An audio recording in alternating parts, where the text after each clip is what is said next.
வணக்கம். ரிமி கிச்சனுக்கு உங்களை வரவேற்கிறேன். நமக்கு சம்மர் ஸ்டார்ட் ஆகிடுச்சு. எல்லாருமே இப்போ குழம்பு பொரியல்லாம் காரமாக சாப்பிட்றதுக்கு ரொம்ப கஷ்டமாக இருக்கும். எல்லாம் சூடு ரொம்ப ஜாஸ்தியாகிட்டே வருது. அப்போ நம்ம என்ன பண்ணோம்னா, வயிற்றுக்கும் குளிர்ச்சியாகிறதுக்கும் உடம்புக்கும் ரொம்ப ஹெல்த்தியாக இருக்கிற மாதிரி ஃபுட்டுங்களை மாற்றி சாப்பிட்ணும். கொஞ்சம் மோர், தயிர், அப்புறம் வந்து சொரக்காய், வெள்ளரிக்காய், இந்த மாதிரி காய்கறிகள், நீர்க்காய்களை நிறைய சாப்பிட்ணும். முள்ளங்கி, வாழைத்தண்டு, இந்த மாதிரிலாம் சாப்பிட்ணும். அதே மாதிரி நம்ம வந்து நெல்லிக்காய் இப்போ கடையிலலாம் நிறைய கிடைக்கிது. 1/4 கிலோ 1/2 கிலோ நம்ம வாங்கிட்டு வந்தோம்னா ஒரு 10-15 நெல்லிக்காய் ஒரு இந்த மாதிரி ஒரு டப்பாவில் கண்ணாடி பாட்டில் எதுலையாவது ஒரு 10-12 நெல்லிக்காய் நீங்கள் சும்மாவே கழுகிட்டு போட்டுட்டு கல்லுப்பு போட்டு ஒரு 1/2 கிளாஸ் 1 கிளாஸ் தண்ணி ஊற்றி வச்சு ஃப்ரிட்ஜில் வச்சுருங்க. வெளியில் வச்சிடாதீங்க, ஃப்ரிட்ஜில் வச்சுருங்க.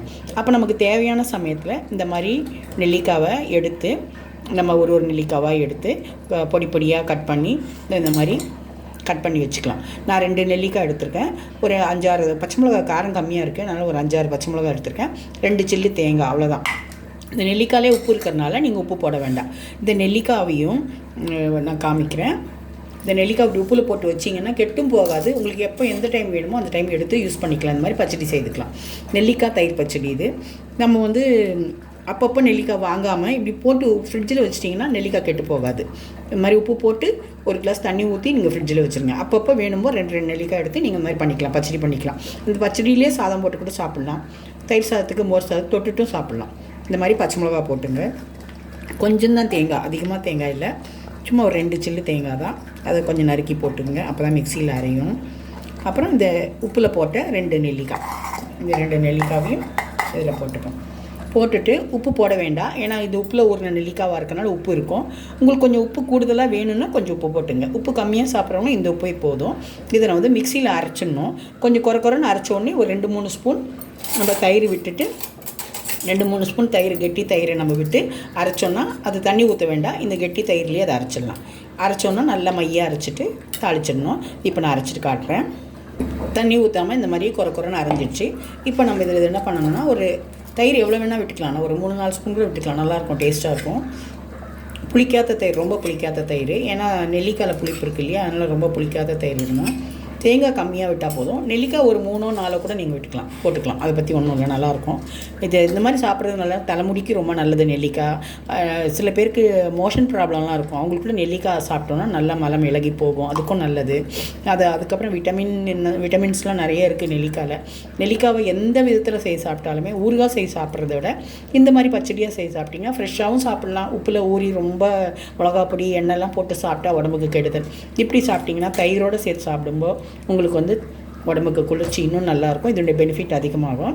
அதுக்கு தான் இந்த மாதிரி பச்சடி பண்ணி சாப்பிட்றது. இதை நீங்கள் வந்து ஸ்டோர் பண்ணி ஊறுகாவாக செய்து சாப்பிட்றத விட இந்த மாதிரி ட்ரை பண்ணி பாருங்கள். நெல்லிக்காய் மோரும், இந்த மாதிரி பச்சை மிளகாவும் நெல்லிக்காவும் மிக்சியில் அடிச்சுட்டு கொஞ்சம் தயிர் போட்டுட்டு நல்லா அடித்து மோராக்கி அப்படியும் குடிக்கலாம். நெல்லி மோர் கூட நல்லாயிருக்கும். இப்போ இதை திரும்ப அரைக்கலாம். இப்போ நமக்கு நெல்லிக்காய் பச்சடி ரெடி ஆகிடுச்சு. தயிர் போட்டு தான் அரைக்கணும், தண்ணி ஊற்றி அரைக்கக்கூடாது. அதே டைம் வந்து உப்பு போடாமல் நீங்கள் அரைச்சிடணும். அதுக்கப்புறமா வந்து நெல்லிக்காயில் எவ்வளோ உப்பு ஏறி இருக்குன்னு நமக்கு தெரியாது இல்லையா. அப்புறமா உப்பு பத்தலைன்னா அரைச்சப்பறம் உப்பு போட்டுக்கலாம். ஃபஸ்ட்டே உப்பு போட்டுறாதீங்க. ஏன்னா நெல்லிக்காய் உப்பில் ஊற வச்சு நம்ம போட்டிருக்கோம், அதுலேயே உப்பு இருக்கும். அதனால் அரைச்சி முடிச்சுட்டு நம்ம டேஸ்ட் பண்ணி பார்க்கணும். உப்பு கம்மியாக இருந்தால் கொஞ்சமாக உப்பு போட்டுக்குங்க.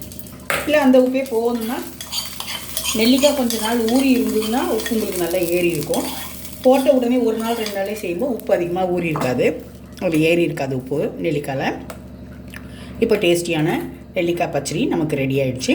இந்த மாதிரி நீங்களும் நெல்லிக்காய் இப்படி உப்பில் போட்டு வச்சுட்டு இந்த மாதிரி தயிர் போட்டு பச்சை மிளகா 2 சில்லு தேங்காய் போட்டு மையாக அரைச்சிட்டு தயிர் போட்டு அரைச்சிட்டு உப்பு சரியாக இருக்கான்னு பார்த்துட்டு அதுக்கப்புறமா இந்த மாதிரி ஒரு கடுகு வறுத்து போட்டுங்க.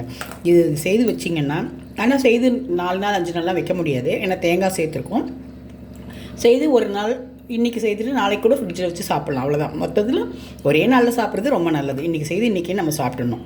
தயிர் சாதத்துக்கு ரொம்ப நல்லாயிருக்கும், சாம்பார் சாதத்துக்கும் நல்லாயிருக்கும். இந்த வெயிலுக்கு அதிகமாக காரம் சேர்க்காமல் இந்த மாதிரி ஈஸியானதும் ஹெல்த்தியானதுமான வீட்டில் ட்ரை பண்ணி பார்த்து செய்து பாருங்கள். குழந்தைங்க கூட சாப்பிடுவாங்க, எல்லாருக்குமே பிடிக்கும். நெல்லிக்காய் பிடிக்காதவங்களுக்கு கூட இப்படி செய்து கொடுத்திங்கன்னா சாப்பிடுவாங்க. இந்த ஈஸி ரெசிபீஸ் ரெமி கிச்சனில் போட்டிருக்கேன். இதை நீங்கள் பார்த்துட்டு இதே மாதிரி நீங்களும் ட்ரை பண்ணி எப்படி இருக்குன்னு எனக்கு கமெண்ட் பண்ணுங்கள். இதை மாதிரி ஈஸி ரெசிபீஸ்க்கு ரெமி கிச்சனை ஃபாலோ பண்ணுங்கள். தேங்க்யூ.